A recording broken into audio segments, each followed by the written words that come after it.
সংগ্রামে তিনি অগ্রণী নেতৃত্বে ছিলেন এবং ওই সংগ্রামে তাঁর ভূমিকার কারণে তিনি দেশের বিরাট অংশের মানুষের কাছে আপোষের পরবর্তীকালে তিনি কয়েকবার নির্বাচিত প্রধানমন্ত্রী এবং তার রাষ্ট্র পরিচালনাকালে নানা বিষয় হয়তো আমাদের মত পার্থক্য থাকে,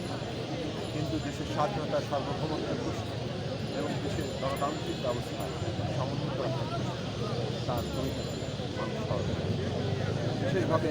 ১/১১-এর সরকার যখন আমরা দেখেছি তার দৃঢ় ভূমিকা, পরবর্তীকালে সেই ক্ষেত্রে তার উপরে নানা রকম অত্যাচার হয়েছে, তাকে জেলে যেতে হয়েছে এবং তার এই অত্যাচার যে তার দলের এবং সার্বিকভাবে সারা দেশের গণতান্ত্রিক মানুষের উপরে যে একটা ভয়ঙ্কর নির্যাতন এবং হত্যাযজ্ঞ চলেছে, সেই সব কিছু মোকাবেলা করে ব্যক্তিগতভাবে নানা নির্যাতনের মুখোমুখি যে নির্যাতনের পরিণতিতে তার অসুস্থতা আরও বৃদ্ধি পেয়েছে। আমরা দেখেছি যে তিনি একটা দৃঢ় লড়াইয়ের জায়গা ছিলেন এবং সারা দেশের মানুষের ভরসার কেন্দ্র হয়েছে।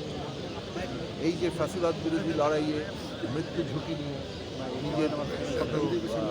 প্রতিকূলতা সত্ত্বেও তিনি যে দৃঢ় চিত্ত নিয়ে মানুষকে প্রেরণা দিয়ে গেছেন, সেইটাই আমাদের ছাত্র তরুণদের গণ অভ্যুত্থানের বড় প্রেরণা ছিল এবং সেই ছাত্র তরুণদের জনতার গণ অভ্যুত্থান, আমাদের শ্রমিক কৃষক মেহনতি মানুষের গণ অভ্যুত্থান, আজকে আমরা যে গণতান্ত্রিক পরিসর পেয়েছি, আমরা দেখেছি গত এই অভ্যুত্থান পরবর্তী ১৬-১৭ মাসে তিনি বাংলাদেশে দলের ঊর্ধ্বে একজন রাজনৈতিক অভিভাবক হিসেবে সারা দেশের